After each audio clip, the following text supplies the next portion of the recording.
Summer, 1943. Camp Crossville, Tennessee. The brown liquid fizzing in the bottle mesmerized the German soldier who had never seen anything like it. After 2 years fighting in North Africa, subsisting on hard biscuits and ersatz coffee, this sweet carbonated drink called Coca-Cola represented impossibility made real. It cost 5 cents from the camp canteen, the same price, guards informed him, that American children paid with their allowances. Across American prison camps that summer, 371,683 German POWs would confront a reality that contradicted everything Nazi propaganda had taught them about American weakness. They discovered a nation where ice cream was routine dessert, where soft drinks were everyday beverages, where candy bars were so common that guards gave them away. These simple foods, treats that most German children had never tasted, would systematically demolish Nazi ideology more effectively than any propaganda program. The mathematics of abundance were being written in sugar and carbonation, in chocolate and ice cream, revealing an American industrial capacity that rendered German deprivation not noble sacrifice, but needless suffering. What began as amazement at American confections would evolve into complete psychological transformation. The desert's end. The Afrika Korps surrender in Tunisia during May 1943 brought approximately 250,000 German and Italian soldiers into Allied captivity. These veteran desert fighters, who had pushed the British back to Egypt under Rommel's leadership, expected harsh treatment as prisoners.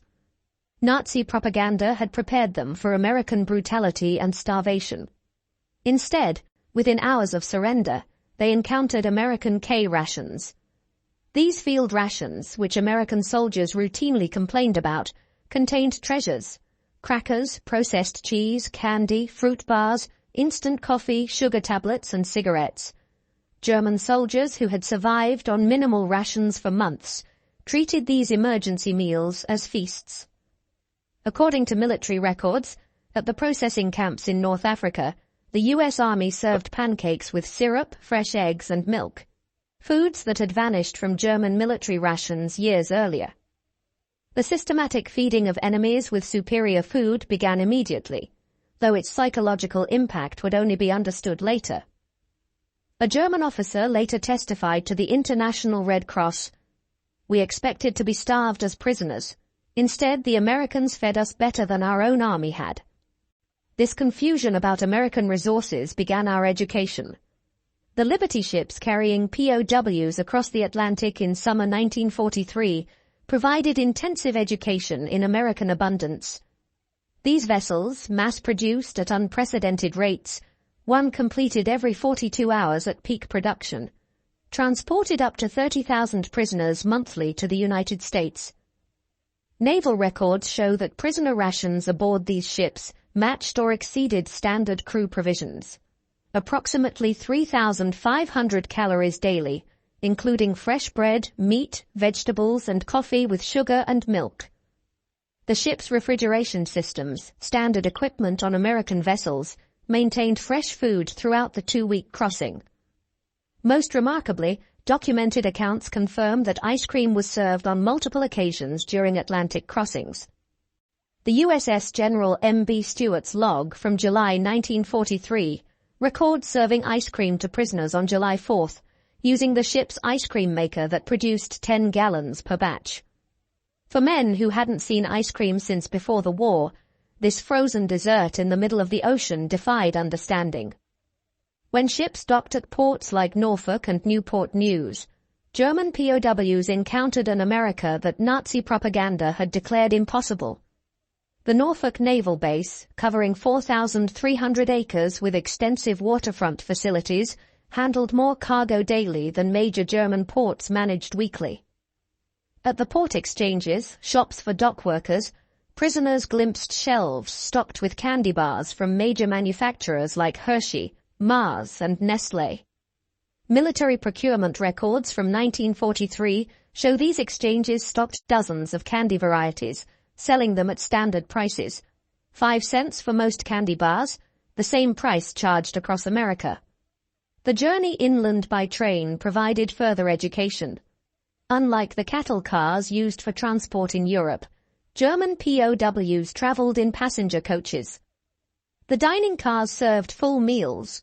Documented menus from July 1943 show fried chicken, vegetables, pie, and coffee. POWs discovered this wasn't special treatment, but standard American rail service. The prison camp system constructed across America housed POWs in conditions that exceeded Geneva Convention requirements. Camp Crossville, Tennessee, typical of the larger facilities, included electric lights, hot water, flush toilets, and heated barracks. But the camp exchanges, the PX stores, delivered the deepest impact.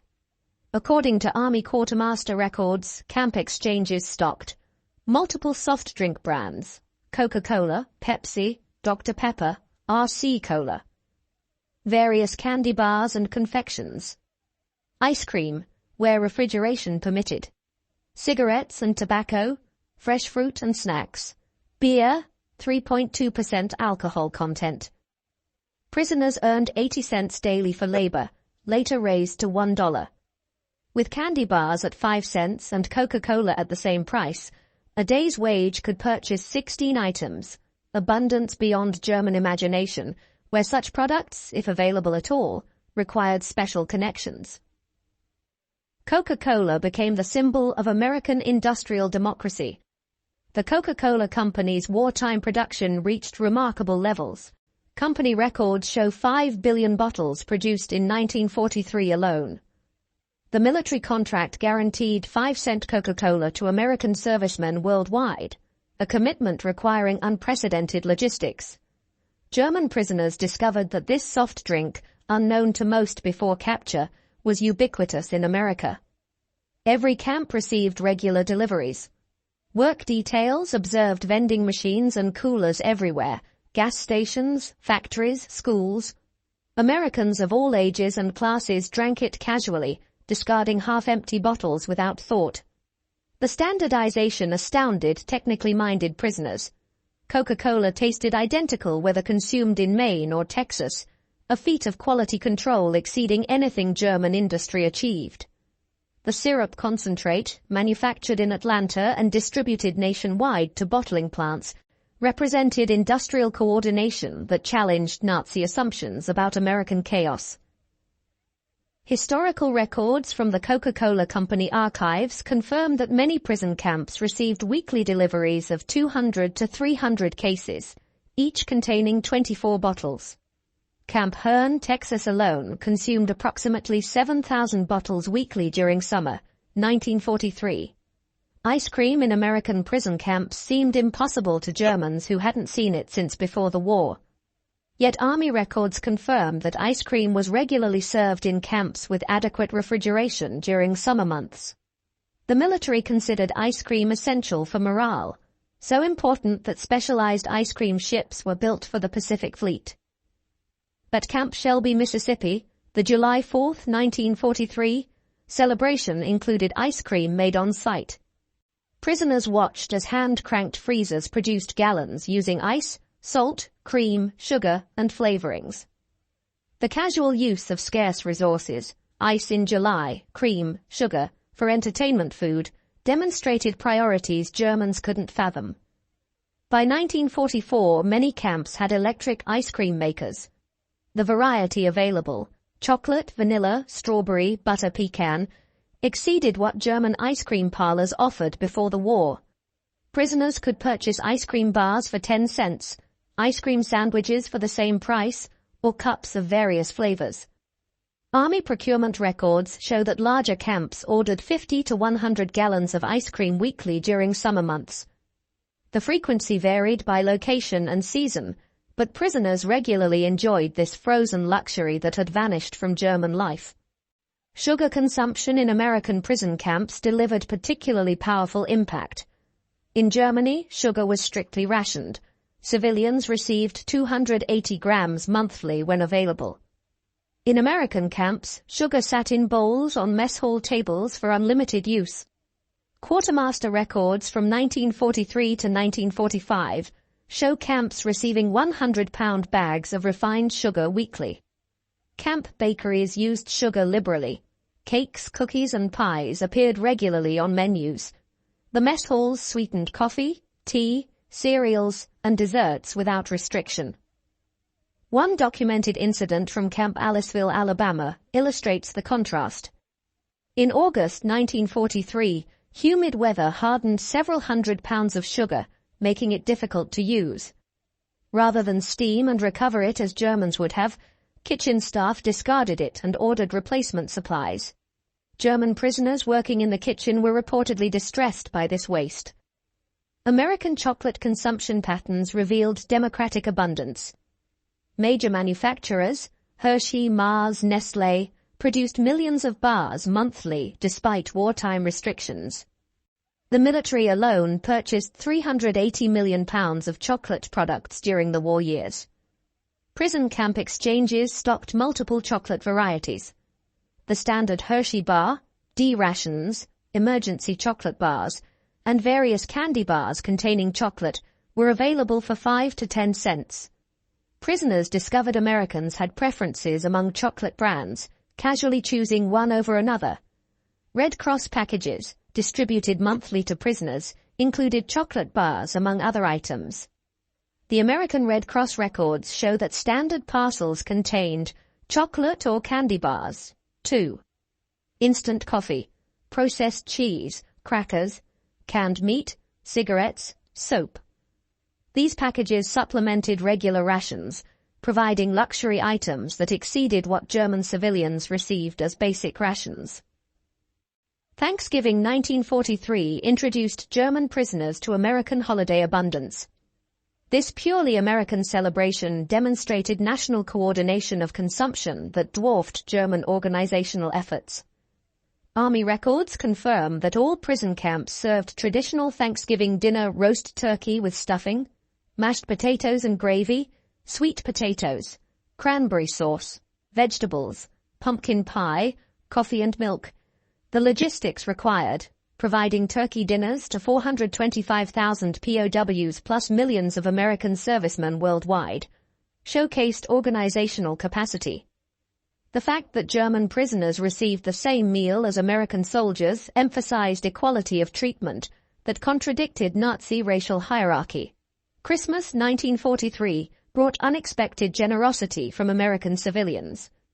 Church groups, civic organizations, and individuals sent packages to German POWs. The American Friends Service Committee alone distributed 50,000 Christmas packages to enemy prisoners. These packages typically contained homemade cookies, candy, toiletries, games and books, cigarettes, writing materials. Local communities near camps often provided additional support. In Tonkawa, Oklahoma, townspeople delivered homemade treats to German prisoners at Camp Tonkawa. In Hearne, Texas, church groups brought Christmas cookies and candy to Camp Hearne. This civilian kindness toward enemies challenged Nazi ideology fundamentally. Americans who had family members fighting against Germany nevertheless showed charity to German prisoners, demonstrating strength through mercy rather than vengeance. As labor shortages intensified, German POWs worked increasingly outside camps, witnessing American food production firsthand. By 1944, approximately 100,000 prisoners worked in agriculture and food processing, gaining intimate knowledge of American abundance. In Michigan orchards, prisoners picked cherries destined for maraschino production, those bright garnishes topping ice cream sundaes. The volume staggered them, single orchards producing tons of fruit for decorative purposes. At canneries, prisoners observed quality control that rejected perfectly edible food for minor imperfections. Del Monte records from 1944 show that approximately 15% of fruit was rejected for canning due to size irregularities or minor blemishes, typically diverted to animal feed. Sugar beet processing in Colorado and Nebraska revealed agricultural mechanization beyond German achievement. Single farms produced more sugar beets than entire German regions. prisoners learned that American sugar production from both cane and beets reached approximately 7 million tons annually, explaining the casual abundance they witnessed. German prisoners working near schools witnessed early versions of organized school lunch programs. Children received hot lunches including milk, protein, and vegetables. The National School Lunch Act would formalize this in 1946, but precedent programs operated during the war. The milk program particularly impressed German observers. Many schools provided fresh milk to children daily. The logistics of daily delivery to thousands of schools demonstrated organizational capacity that Germany couldn't achieve for military supplies. Some school cafeterias offered ice cream for additional purchase. The concept of children buying frozen desserts at school while German children faced food shortages created profound impact among prisoner observers. When minimum security prisoners ate at American diners under guard, they encountered democratic abundance. These small restaurants offered menus that would have graced elite German establishments, available to anyone with modest funds. Documented prices from 1944 show hamburger, 25 cents. Coca-Cola, 5 cents. Pie slice, 15 cents. Ice cream sundae, 25 cents. Full dinner special, 65 to 75 cents. The equality of service, anyone could order anything, contradicted German social stratification. A factory worker and bank president ate identical meals at adjacent counter stools, served by the same waitress, for the same price. As prisoners gained access to American publications, they discovered production statistics that dwarfed German efforts. 1944 American production, documented figures. Sugar, approximately 7 million tons. Chocolate and cocoa products, 380 million pounds, military alone. Coca-Cola, 5 billion bottles, 1943 figure. Ice cream, over 500 million gallons. Milk, 119 billion pounds. German production, same period. Sugar, heavily rationed, primarily from beets. Chocolate, military priority only. Soft drinks, minimal production. Ice cream, virtually non-existent. Milk, severely rationed. These numbers, published openly in American media, demonstrated that America's wartime production exceeded Germany's peacetime peaks. By late 1944, German POWs were sending food packages to Germany rather than receiving them. Using camp wages, prisoners purchased American products to mail home: chocolate bars, instant coffee, canned goods. International Red Cross records confirm this reversal. German prisoners in America sent approximately 11 million parcels to Germany during their captivity, most containing food items. The impact on German families, receiving American abundance from imprisoned relatives while they faced starvation in freedom, profoundly undermined Nazi ideology. American rationing, implemented during the war, revealed the gulf between societies. Americans complained about sugar rationing of £2 monthly per person, more than triple the German allowance when available. American meat rationing at 28 ounces weekly per person exceeded what Germans received monthly. Even rationed, Americans maintained consumption levels Germans considered impossible luxury. The Office of Price Administration records show Americans purchased 74 pounds of sugar per capita in 1944 despite rationing, 10 times German consumption. Beyond Coca-Cola, prisoners discovered America's soft drink industry. Pepsi-Cola, Dr. Pepper, RC Cola, Orange Crush, and regional brands competed nationwide. The variety itself, multiple companies producing similar products, demonstrated market abundance impossible under German-controlled economy. Bottling plants operated in every major city.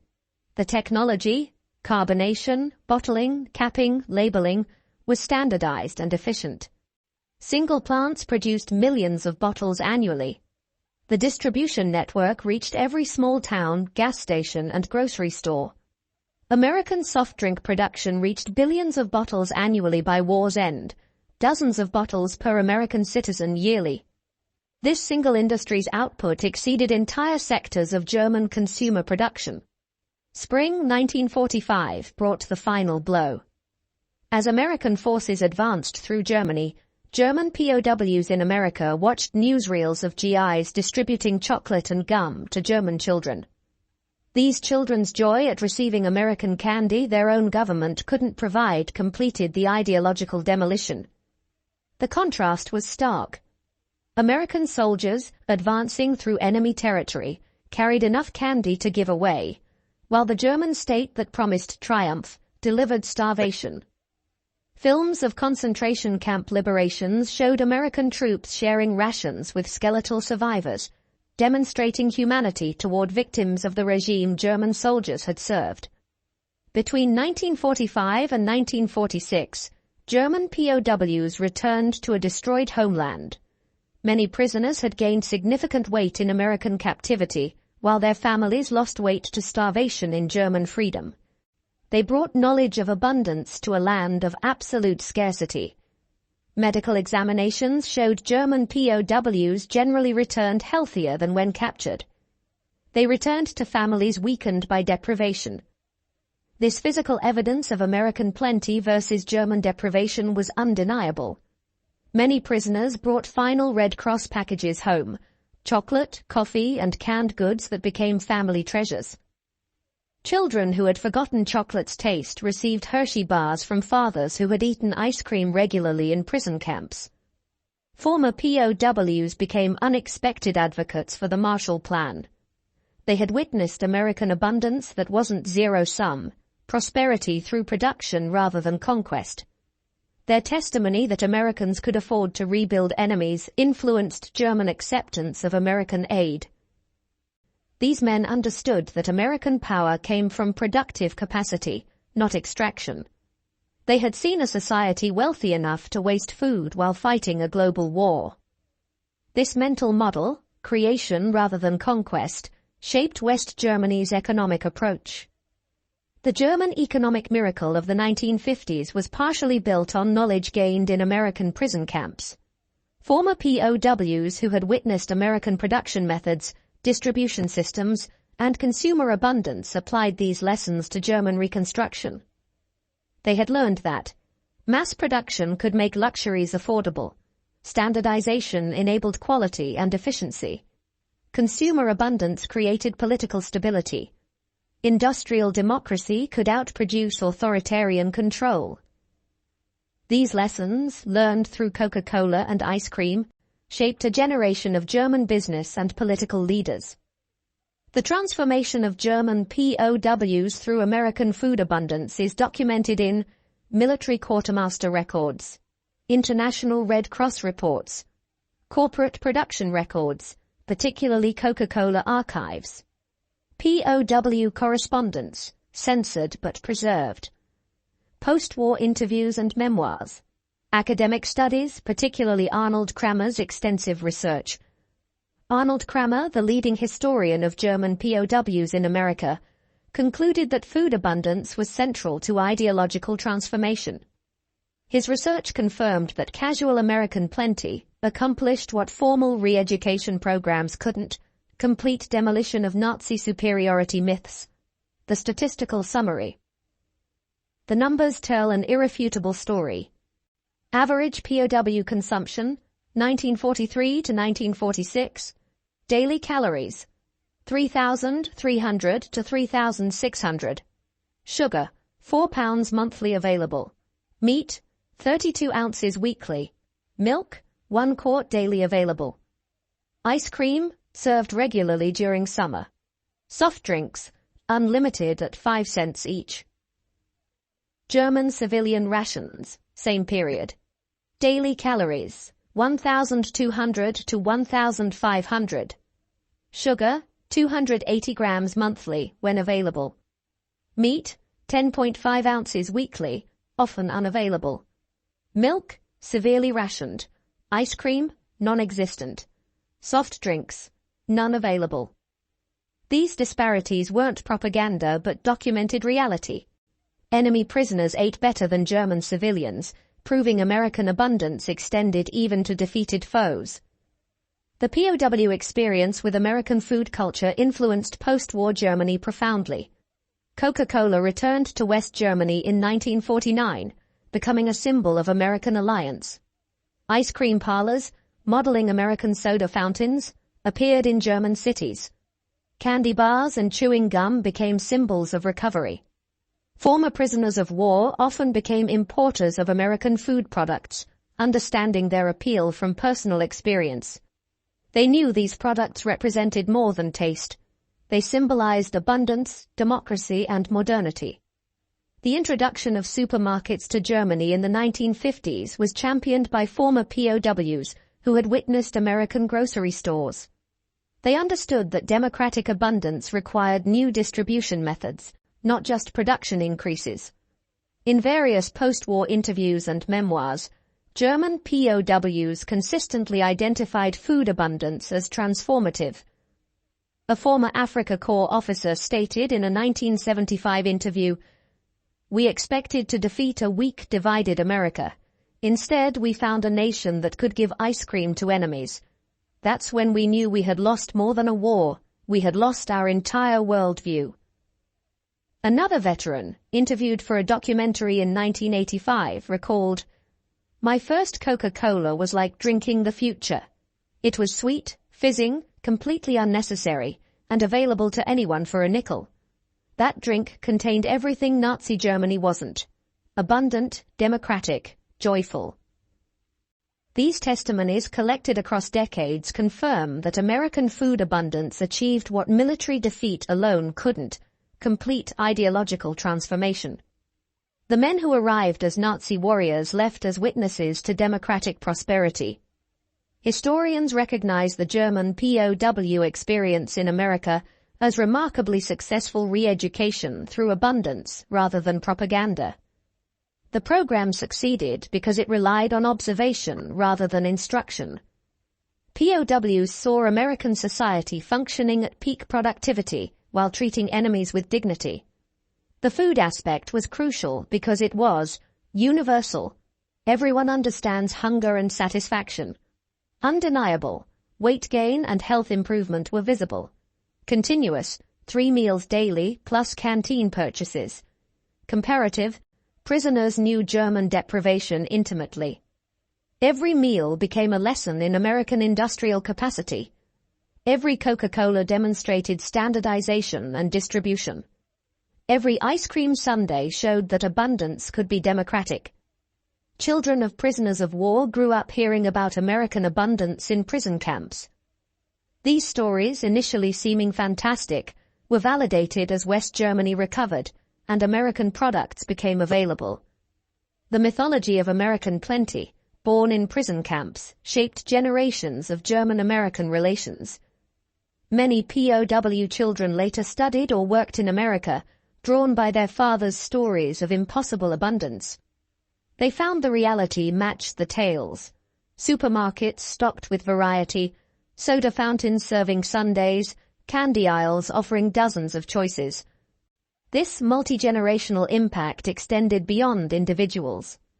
West German business culture absorbed lessons about consumer abundance, quality standardization, and democratic markets. The economic miracle wasn't just about production, but about creating abundance for ordinary citizens. Today, McDonald's operates over 1,400 restaurants in Germany. Coca-Cola is ubiquitous. Ice cream is ordinary. The transformation from scarcity to abundance, initiated in American prison camps, is complete. Yet the historical lesson remains powerful. Ideological transformation through abundance rather than deprivation. Kindness rather than cruelty. Demonstration rather than propaganda. The German POWs who couldn't believe ice cream and Coca-Cola in American prison camps witnessed democracy's ultimate weapon: the ability to create such abundance that it could be casually shared with enemies. The story of German POWs and American food abundance represents history's most unusual victory: a war won through generosity, an ideology defeated by ice cream, a worldview shattered by soft drinks. These men experienced transformation not through punishment, but through plenty. They arrived believing in German superiority and American weakness. They left understanding that American strength came from productive capacity so vast it could waste resources without concern. The society that could give Coca-Cola to prisoners for 5 cents possessed power beyond military might. The ice cream sundae, with its layers of excess, ice cream, syrup, whipped cream, nuts, cherry, became a metaphor for American abundance. Each component alone exceeded German dreams. Combined, they represented impossible luxury made routine. That enemies could order seconds while German children faced hunger revealed the totality of Nazi failure. Former POWs often recalled specific moments of revelation. The first Coca-Cola's fizz, the first spoonful of ice cream, the first bite of a Hershey bar. These sensory memories carried more power than any argument. They had tasted democracy, and it was sweet. The transformation was complete and irrevocable. Men who had marched for the Third Reich returned as apostles of abundance, carrying the revolutionary message that prosperity came from freedom, not conquest. They had learned that America's secret weapon wasn't military might, but the ability to give ice cream to enemies. In the end, the bottles of Coca-Cola and dishes of ice cream served in American prison camps achieved what armies could only attempt: the complete transformation of enemy hearts and minds. The German POWs who couldn't believe such abundance existed became its greatest witnesses, carrying home the truth that democracy tasted like chocolate and freedom fizzed like carbonation. Their story reminds us that sometimes the greatest victories are won not through destruction, but through demonstration, not through taking, but through giving, not through hatred, but through the simple act of serving ice cream to enemies on a hot summer day. The men who experienced American abundance as prisoners became freedom's most unlikely ambassadors, transformed forever by the impossible reality of Coca-Cola and ice cream in American prison camps.